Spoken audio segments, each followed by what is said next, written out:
The alien trade hub was always alive with sound. Ships came and went in steady streams, their engines roaring as they broke through the thin cloud of dust that clung to the station's docks. The wide market stretched in every direction, a place where creatures of dozens of species met to trade, barter, and argue. Neon signs blinked in alien scripts. Strange scents drifted from food stalls, and loud merchants shouted for attention, promising the best prices in the quadrant. Daniel Cross walked through it all with the same steady pace he always had. He was a freighter pilot, one of those humans who made his living moving goods from one system to another.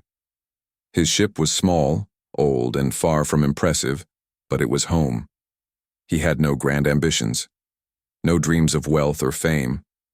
He only wanted enough credits to keep his ship flying and to stay out of trouble. He had been in markets like this many times before. They all blurred together after a while.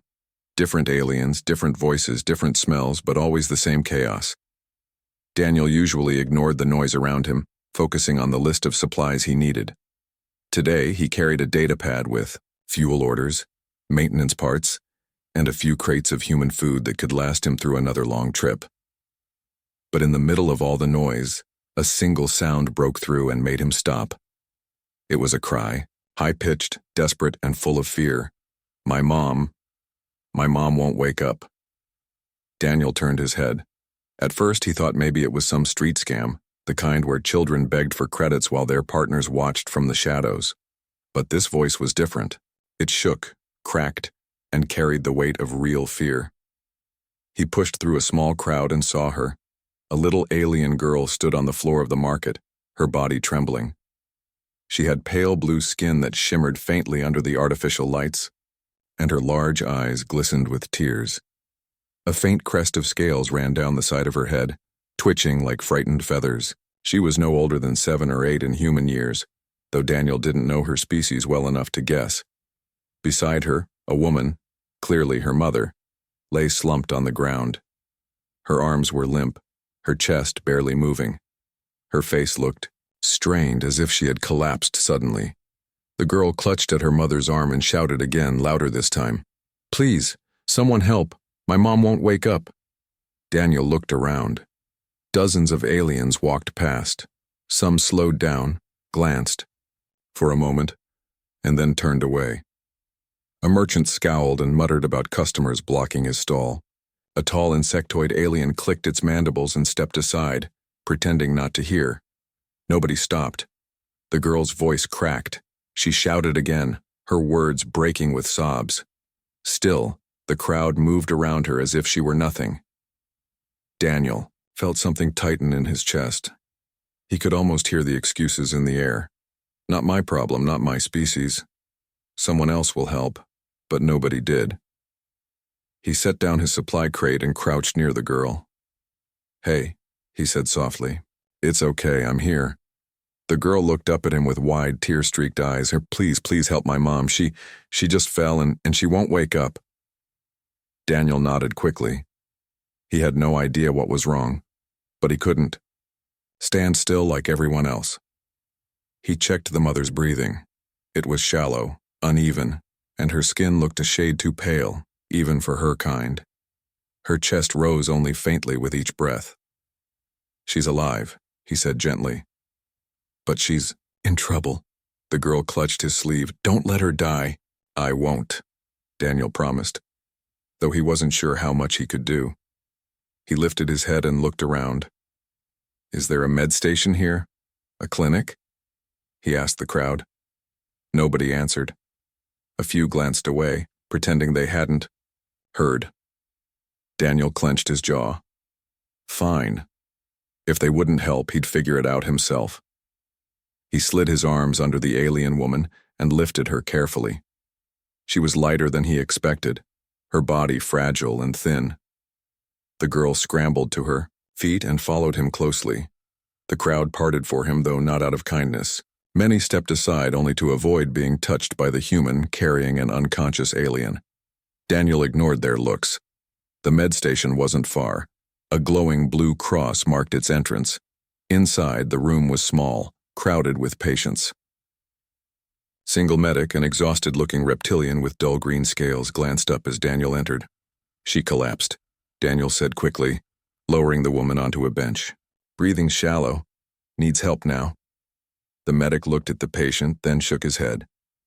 Her species is complicated. We don't have the equipment for that physiology. Daniel's brows knit together. So what? You're just going to let her die? The medic hissed softly, a sound of frustration rather than malice. I have 20 patients already. Injuries, infections, fevers. I cannot treat what I do not understand. Take her to her own people. Daniel stared. She doesn't have time for that. The girl's small hand gripped his arm, her eyes were wide and wet. Please don't leave her. You're the only one who stopped. Her voice hit him harder than any argument. He looked at the medic again, but it was clear the reptilian had already turned away to tend to another patient. Daniel exhaled slowly. All right, he murmured. Then I'll handle this myself. He lifted the woman again, careful and steady, and turned toward the door. The girl ran after him, clutching the edge of his jacket. Where are we going? She asked, her voice trembling. To my ship, Daniel said. I've got medical equipment there, not much, but it's better than nothing. The girl nodded quickly, her face full of desperate trust. She didn't care that he was human. She didn't care that the crowd whispered behind them. All that mattered was that he had listened when no one else did. Together, they made their way through the noisy market, the crowd splitting again around them. Most faces were blank, some curious, others disapproving. But Daniel didn't slow down. He carried the woman through the maze of stalls, past blinking signs and clattering machines, until the dock stretched open ahead. His ship, the Wayfarer's Hope, waited there. Old, scratched, but reliable. He carried the mother up the ramp, while the girl hurried close behind, wiping her tears but refusing to leave his side. As the hatch closed, the noise of the market faded away. Only the quiet hum of the ship's systems remained. Daniel laid the woman gently on the medical cot in the small infirmary. He activated the ship's AI system, a glowing interface that came to life on the wall. Medical scan, he ordered. TY, AI's calm voice responded. Scanning patient. Unidentified alien physiology, please stand by. Daniel glanced at the girl. She stood beside the cot, holding her mother's hand tightly. Her tears had slowed, but her eyes stayed locked on her mother's face. What's your name? Daniel asked softly. Lyra, she whispered.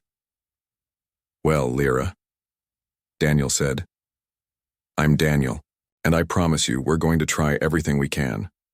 The AI beeped softly as data filled the screen. Strange symbols and numbers Daniel barely understood scrolled across the display. The diagnosis was uncertain, but the tone of the AI was clear. The woman's life hung in the balance. Daniel exhaled and rubbed the back of his neck. He had no training for this. He was just a freighter pilot, not a doctor.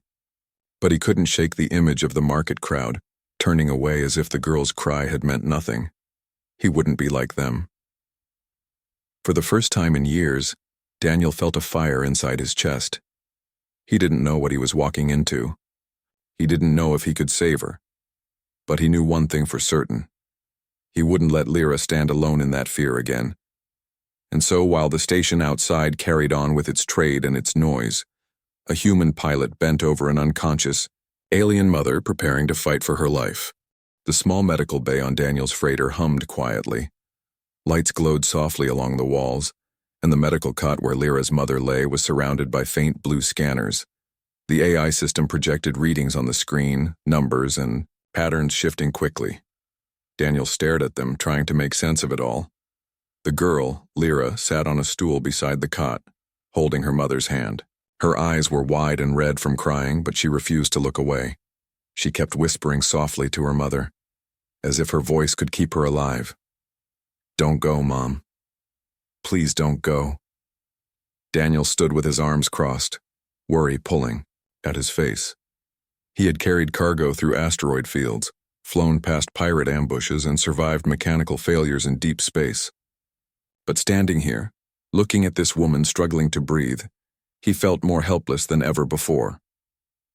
Finally, the AI spoke. Patient is suffering from acute poisoning. Source appears to be contaminated market food. Toxins have entered the bloodstream and are shutting down vital systems. Daniel's brow furrowed. Can you treat it?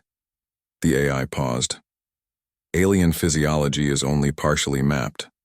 Full compatibility of treatment is not guaranteed. Daniel swore under his breath, then glanced at Lyra. The girl looked up at him with frightened hope. He couldn't tell her the truth, that the AI was unsure, that her mother might not survive. He had to keep her trust. What do we need? He asked. Nanite infusion could stabilize her organs, the AI explained.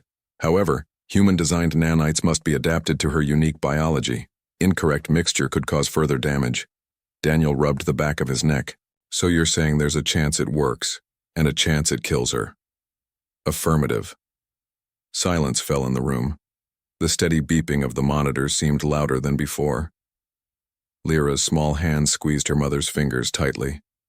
Her voice shook as she whispered, "Please, Mr. Human, don't let her die." Daniel froze. The weight of her words sank into him. He had seen pain before, on colonies, in war zones, even in friends he had lost. But the look in Lyra's eyes pierced deeper than anything else. She wasn't begging for herself. She was begging for her mother. He knelt beside her, lowering himself to her height. "Lyra," he said softly, "the treatment is risky. It might not work." She shook her head quickly, her crest of scales trembling. "But if we do nothing, she'll die for sure. Please try." Daniel looked at her for a long moment, then nodded. "All right, we'll try." The AI began preparing the nanites, adjusting them with rapid calculations. On the screen, diagrams of cells and chemical chains shifted as the program adapted. The machines for alien blood. A tray extended from the wall with a small injector, filled with a faint silver fluid. Daniel swallowed hard. He wasn't a doctor. He wasn't even trained in advanced medical use. But if he didn't do this, nobody else would. He lifted the injector, his hand steady despite the storm inside him. Lyra watched every movement, her eyes shining. "Ready?" he asked. The AI replied calmly. "Begin infusion." Daniel pressed the injector gently against the woman's arm and triggered the release. A soft hiss filled the air as the nanites entered her bloodstream. At first, nothing happened. The monitors beeped steadily, no change in rhythm. Daniel almost thought it had failed, until the woman's body suddenly jerked. Her chest rose sharply, her back arching. The monitor spiked with warning tones. "Nanites are interacting with toxins," the AI reported. "Patient in unstable condition." Lyra gasped and clutched her mother's hand tighter. "Mom!" Daniel leaned over quickly, his eyes darting between the woman and the screen. "Talk to me, AI. What's happening?" "Her body is rejecting the treatment." "Adjustments required." "Then adjust," Daniel snapped. The AI recalibrated, sending new commands to the nanites. On the screen, red symbols flickered to yellow, then green, then back to yellow again. The woman's breathing came in harsh, uneven gasps. Daniel's hands clenched into fists. Every second felt like a battle. The nanites fought against the poison, and her body fought against the nanites. Finally, the monitors began to steady. The wild beeping slowed. Her breathing softened into a more regular rhythm. The sharp tension in her muscles eased and she sank back against the cot. "Stabilization achieved," the AI said at last. "Patient's condition is improving. She requires rest and continued monitoring." Daniel let out a breath he hadn't realized he was holding. His shoulders sagged and the injector slipped from his fingers back onto the tray. Lyra's face lit up. Tears filled her eyes again, but this time they weren't only fear. They were relief. She leaned over and hugged her mother tightly, whispering, thank you, she's okay." Daniel watched quietly, his chest heavy but calm. He had taken a risk, and for now it seemed to have paid off. Still, he knew this wasn't over. Hours passed. Daniel stayed in the med bay, refusing to leave them alone. He checked the monitors often, making sure nothing changed. The AI provided updates, each one cautiously optimistic. Lyra didn't leave her mother's side. She sat curled up on the stool, her head resting on her mother's arm. Every so often, she looked up at Daniel, as if to remind herself that he was still there. At one point, Daniel brought her a packet of human food, protein biscuits, not very tasty but filling. She hesitated at first, then accepted it with a small bow of her head. "Thank you," she whispered. Daniel gave her a faint smile. "You're welcome." For a while, silence filled the room, broken only by the hum of the ship and the steady beat of the monitors. Then Lyra asked softly, "Why did you stop?" Daniel blinked. "What do you mean?" "In the market," she said, her voice quiet. "Everyone walked past. No one looked at me. No one cared. But you came. Why?" He leaned back in his chair, staring at the ceiling for a moment. He didn't have an easy answer. Finally, he said, "Because you asked for help and you needed it. That's enough." She tilted her head. "Even though we're not human?" Daniel met her eyes. "Doesn't matter what you are. You were scared. You needed someone, that's all I saw." Lyra's crest fluttered faintly, a sign of thought. Then she smiled, small, tired but genuine. "I'm glad it was you." Daniel felt something warm stir in his chest. He didn't know this girl. He didn't know her mother. Yet somehow, sitting here, he felt a bond forming stronger than he expected. Later, when the woman stirred faintly in her sleep, Lyra gasped and held her hand tighter. "She moved," the girl whispered. Daniel leaned forward. The woman's eyes didn't open, but her lips parted slightly, a faint breath escaping. Her skin, once pale, now showed a healthier glow. "She's fighting," Daniel said softly. The AI confirmed. "Patient, shows signs of recovery. With continued care, survival chances have risen significantly." Relief swept through the room like a wave. Lyra hugged her mother again, then looked at Daniel with bright, shining eyes. "Thank you," she said firmly. "You saved her." Daniel shook his head. "Not yet. But we gave her a chance." Lyra frowned a little, then nodded. "But if you hadn't stopped, she would be gone." He had no answer to that. Instead, he simply sat back and let the silence return. A silence filled not with fear now, but with hope. Beyond the walls of the ship, the market hub bustled on as if nothing had happened. Merchants shouted, customers bargained, and ships lifted off for distant stars. Most of them would never know what happened here, inside an old human freighter. They would never know that while they turned away, one man had listened. But for Lyra and for her mother, it made all the difference. The hum of the freighter's systems filled the silence of the medbay. Daniel sat in his chair, elbows resting on his knees, staring at the faint glow of the monitors. Lyra's mother lay on the cot, still pale but breathing steadily now. The poison was no longer spreading, but her body was still weak, fighting to repair the damage inside. Lyra hadn't left her mother's side since the treatment began. She sat curled up on the stool, her small hand wrapped around her mother's fingers. Every now and then she would whisper something soft, words of comfort that Daniel didn't understand but didn't need to. The tone was enough. It was the voice of a child trying to hold on to hope. Daniel rubbed his eyes. He had been awake too long, and his body begged for rest, but he refused to leave them alone. His freighter had carried many things across the stars, but never a life this fragile. The AI spoke, its calm voice breaking the quiet.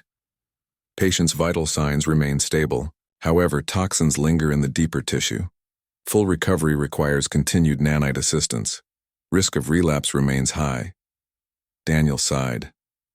"So we're not out of danger yet?" "Correct," the AI replied. Lyra looked up, her eyes wide, with worry. "What does that mean?" Daniel leaned closer to her, keeping his voice gentle. "It means your mom is doing better, but she's not safe yet. We need to help her body keep fighting." The girl nodded slowly, gripping her mother's hand tighter. "Then we keep fighting too." Her simple words struck Daniel. She spoke with the kind of determination that seemed too heavy for someone so young. He felt a swell of respect for her spirit. The next hours passed in quiet rhythm. Daniel prepared meals, though he had to encourage Lyra to eat. She wanted to sit by her mother without moving, but Daniel reminded her she needed strength too. He brought her water, food packets, even a small blanket when she started shivering in the cool air of the ship. In return, Lyra asked him questions. "Why do you travel alone?" she asked softly while nibbling a biscuit. Daniel shrugged. "Because it's easier that way. No one to argue with, no one to disappoint." She tilted her head. "But no one to talk to either." Her words made him pause. He hadn't thought about it like that for a long time. He gave her a small smile. "That's true."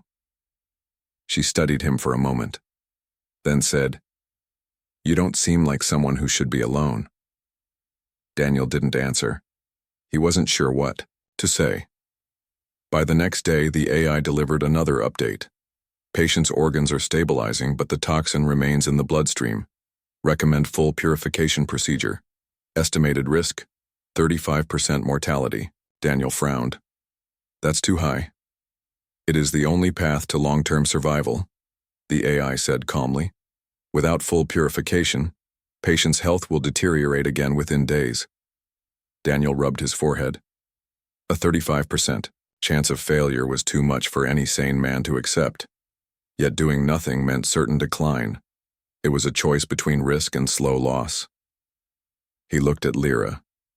She had been listening, her small face pale with fear. "What does it mean?" she asked.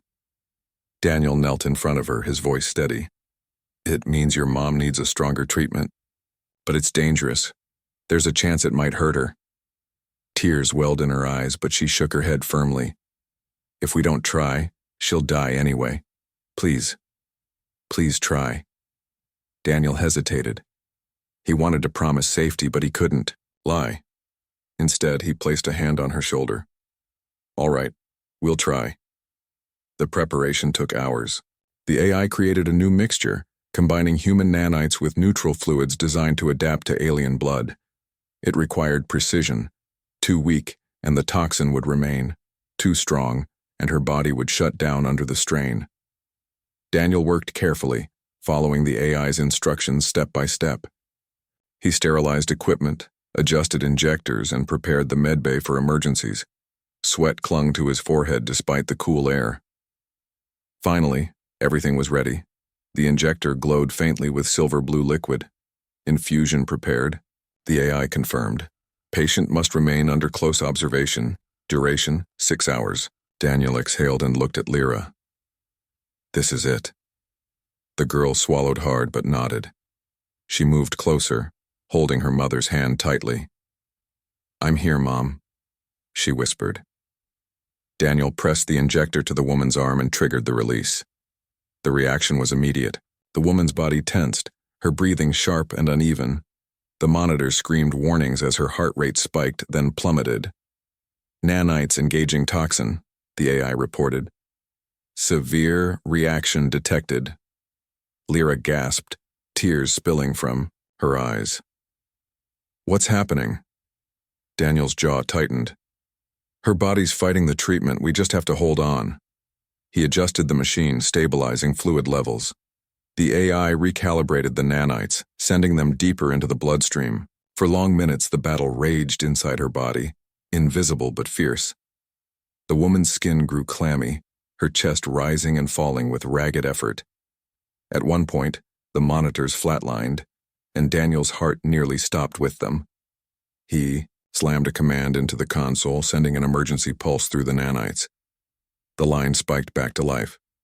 Patient stabilized, the AI said calmly, though Daniel's hands shook from the tension. He let out a heavy breath. "Don't do that again," he muttered at the screen.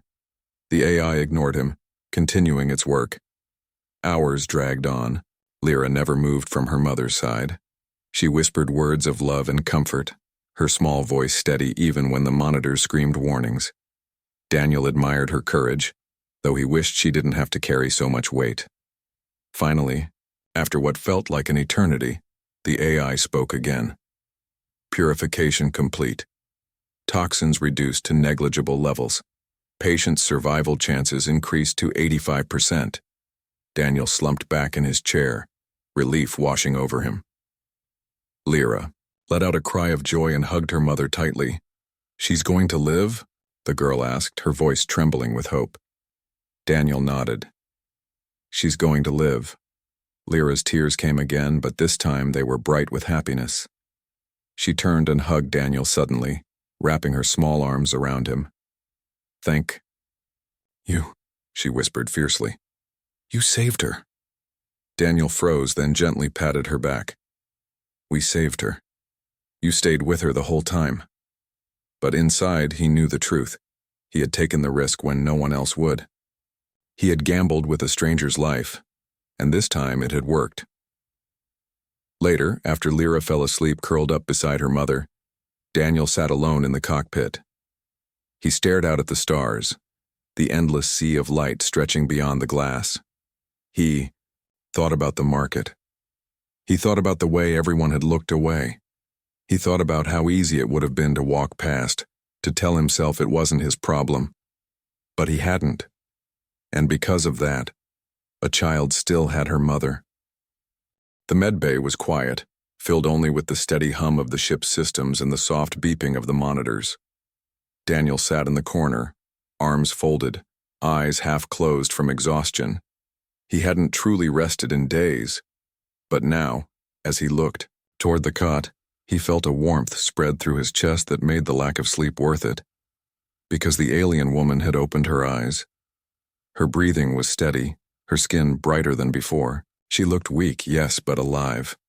Her eyes, deep silver, faintly glowing in the dim light, moved slowly as if searching for something familiar. And they found it. "Mom!" Lyra's cry filled the room as she threw her small arms around her mother. Tears spilled down her cheeks, but this time they were not tears of fear. They were tears of joy. The woman raised a trembling hand and stroked her daughter's head gently. Her voice was faint, but soft. "Lyra." Daniel sat quietly, letting them have the moment. He didn't want to interrupt the bond between mother and child. He remembered too many times in his life when people he cared about hadn't returned. Watching this reunion stirred something deep inside him, something he thought he had buried. After a while, the woman's gaze drifted toward him. She studied him carefully, her eyes filled with quiet curiosity. Finally, she spoke in a weak voice, accented but clear. "You are human." Daniel nodded, standing slowly. "That's right. Name's Daniel Cross, freighter pilot." Her lips curved into the faintest smile. "And you saved me." Daniel shook his head. "Your daughter saved you. She never gave up. I just gave her a hand." The woman looked at Lyra, then back at Daniel. Gratitude shone in her tired eyes. "Still, thank you. I owe you my life." Daniel felt awkward at her words. He wasn't used to being thanked. Usually he was just another face in the crowd, carrying cargo for pay and leaving before anyone remembered him. He cleared his throat. "Don't mention it. Anyone would have done the same." But even as he said it, he knew it wasn't true. He remembered the market, the way everyone had walked past, ignoring the girl's desperate cries. No, not anyone. Most had looked away. He had chosen to stop. Over the next few hours, the woman regained strength slowly. She introduced herself as Lyra, a scholar who had been traveling with her daughter to deliver research to a nearby world. "My work is about crops," she explained weakly. "How to help colonies grow food on harsh planets. It could save many from hunger." Daniel raised his eyebrows. He hadn't expected that. To him, she had been just another traveler. But if what she said was true, her survival meant more than just one life saved. It could mean hope for thousands. "You were carrying that research when you collapsed?" Daniel asked. Lyra nodded faintly. "Yes, the food at the market, it was poisoned. I think not by accident. Someone wanted me silenced." Daniel frowned. That changed things. You're saying it wasn't just spoiled. Food? Her tired eyes met his. No, someone tried to kill me. The thought lingered in Daniel's mind as he paced the corridor outside the medbay. If someone had wanted her dead, then helping her might put him in danger too. Smugglers, corrupt merchants or worse, powerful groups who profited from keeping colonies weak, could all have reasons to stop her. He could walk away. He could leave them at the next safe port and continue his life. That would be the smart choice. But when he remembered Lyra's cry in the market, her small hands gripping his sleeve and the look in her eyes when she begged him not to let her mother die, the thought of leaving them didn't sit right. Daniel sighed. Looks like I've got myself in the middle of something. Inside, Lyra rested again while Lyra sat beside her. The girl turned to Daniel when he returned. Will she be okay now? She asked softly. Daniel gave her a reassuring smile. She's getting better every hour. She just needs time. The girl nodded, her shoulders relaxing. Then she looked at him carefully, her crest of scales tilting like feathers shifting in thought. You didn't have to help us, she said. But you did. Why? Daniel leaned against the wall, arms crossed. Because it was the right thing to do. She tilted her head. But the others didn't stop. They didn't even look. Why were you different? Daniel paused. He thought about it. He had no easy answer. Finally, he said quietly, because I know what it feels like when nobody comes. The girl blinked, her eyes wide. She seemed to understand, even without details. She gave him a small, solemn nod. Over the next day, word began to spread through the trade hub. It started small, a whisper here, a rumor there. Did you hear? A human saved a dying alien woman. Some laughed it off, others doubted it. But, as Lyra's name became known, the whispers turned into quiet respect. Many aliens remembered the scene in the market, the girl crying, the human carrying her mother away while they themselves did nothing.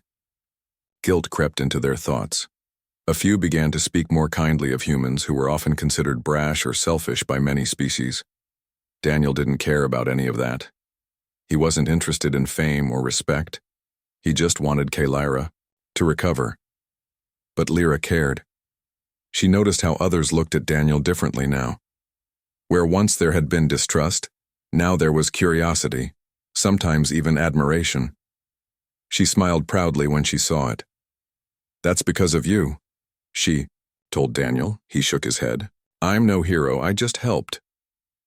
To us you are, she said simply. By the second night, Lyra could sit up. Her voice was stronger, and her silver eyes held a spark of life again. You risked much for us, she told Daniel. I do. Not forget such things. Daniel shrugged. You don't owe me anything, just focus on getting well. But Lyra shook her head gently. No. My people have a saying, a life saved binds two families. From this day we are not strangers. We are connected. Daniel felt a strange warmth at her words. He wasn't used to being part of anything, certainly not a family, but looking at Lyra, and at Lyra who clung to her side with relief and joy, he realized he didn't mind the thought. Later, as Daniel prepared the ship for departure, he heard soft footsteps behind him. Lyra stood there, holding something, in her small hands. It was a necklace, a thin chain with a small crystal pendant glowing faintly blue. This is from my people, she said shyly. We give it to those we trust most. I want you to have it. Daniel blinked. Lyra, I can't take that. It looks important. She shook her head firmly. It is. That's why I want you to have it. He hesitated, then slowly took the pendant. The crystal felt warm in his hand, pulsing faintly like a heartbeat. Thank you, he said softly. The girl smiled, her eyes bright. Now you're family too. As the ship lifted off from the trade hub, Daniel sat in the cockpit, with Lyra and Lyra resting in the back. Stars stretched across the black sky, distant and endless. For years he had traveled alone, moving from job to job, never staying long, never forming ties. But now, As he glanced at the pendant in his hand, he felt something new. He wasn't alone anymore. And though danger might follow, whoever had tried to poison Kalira might still be out there. He knew one thing for certain. Whatever came next, he would face it with them. Because in this wide and indifferent galaxy, sometimes the smallest choice, a human stopping when no one else would, could change everything. The stars drifted past the freighter's windows like silent lanterns. Daniel sat in the cockpit, hands resting lightly on the controls, eyes scanning the endless black. Behind him, the faint sound of voices carried through the corridor. Kalira and Lyra were talking softly, the gentle rhythm of family returning to normal life. For Daniel, it was anything but normal. He had spent most of his years moving from place to place, never tied to anyone, never tied to anywhere. Yet now, only days after stopping in a market where no one else would, he found himself caught up in something far bigger than a cargo run. Kalira's survival was no small matter. She was not only a mother but also a scholar carrying research that could change the fate of struggling colonies. And if she was right, if someone had tried to poison her on purpose, then they were not safe yet. The ship's console beeped. Daniel frowned and leaned forward. A signal pulsed on the edge of the scanners. Unmarked vessel closing fast, the AI reported. Daniel tightened his grip on the controls. Show me. A blurry outline appeared on the display. It was smaller than a warship but faster than most freighters. No identification codes, no friendly signals, just a shadow racing toward them. His instincts told him everything he needed to know. Trouble was coming. He rose quickly and walked to the med bay.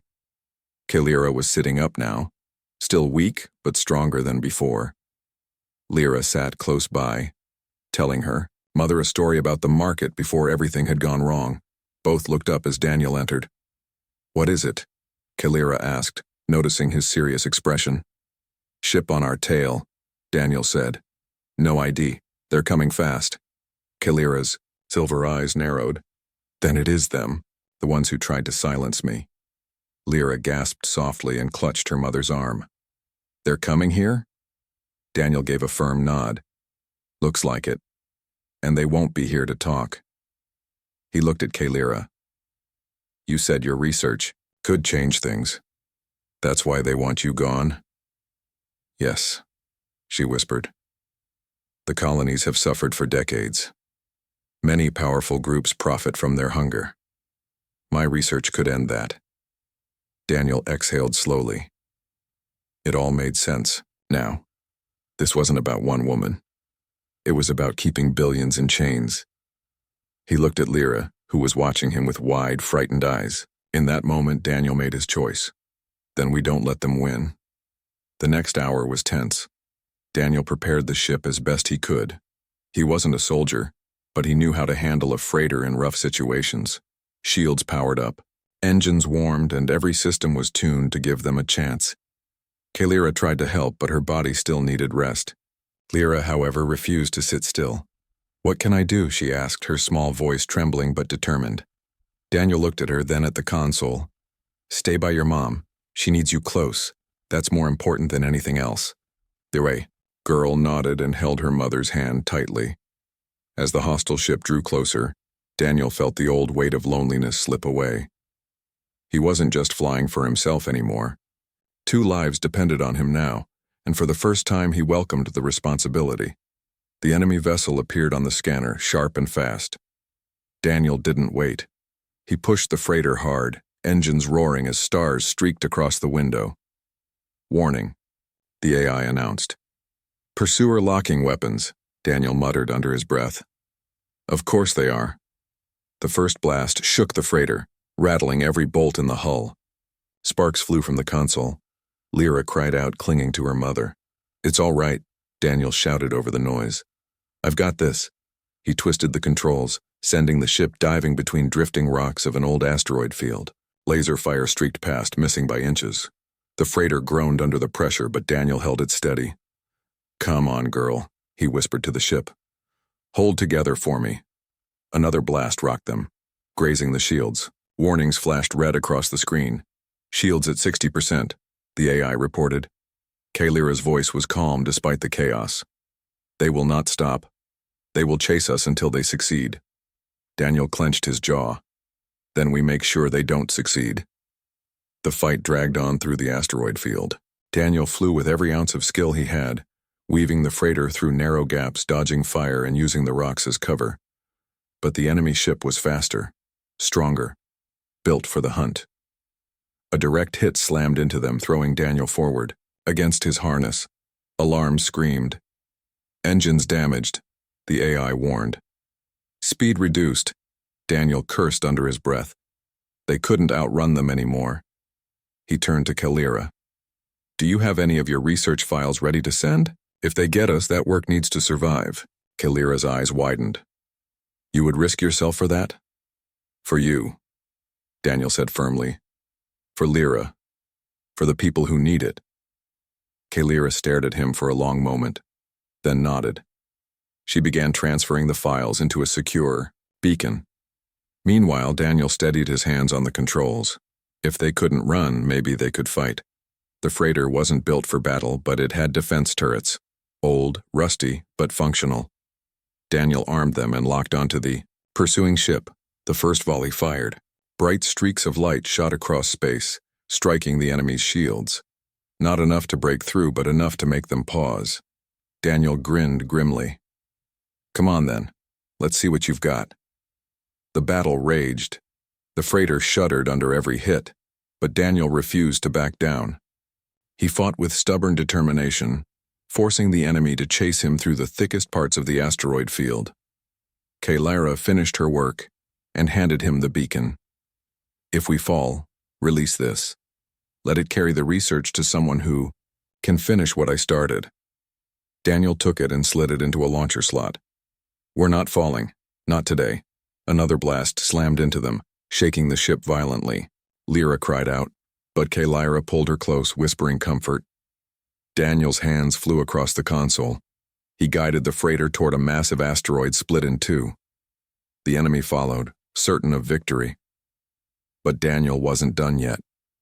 He waited until the last second, then rolled the freighter hard, diving out of the crack just as the enemy ship barreled in. A well-aimed burst from the turret struck the rock, collapsing the split in a thunderous explosion of debris. The enemy ship was caught in the collapse, crushed by tons of stone. The scanner blinked, then went silent. Daniel exhaled, his body shaking with relief. That was too close. The freighter limped out of the field, hull scorched, engines damaged, but alive. Kalira's silver eyes met his, filled with gratitude. You risked everything for us.